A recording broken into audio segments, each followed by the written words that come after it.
হ্যাচিংয়ের বাচ্চা একটু হলেও রোদ্দুরে দিবেন, তাতে ভালো হয়।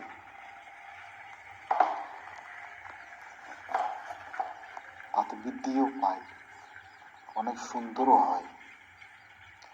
আপনারা যতটা পারবেন রোদ্দুরে দেওয়ার চেষ্টা করবেন।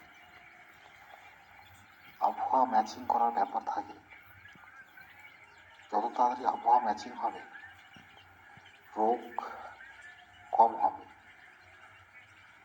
চেষ্টা করবেন রোদ্দুরে দেওয়ার চেষ্টা করবেন, তাদের রোগ ব্যাধি কম হবে,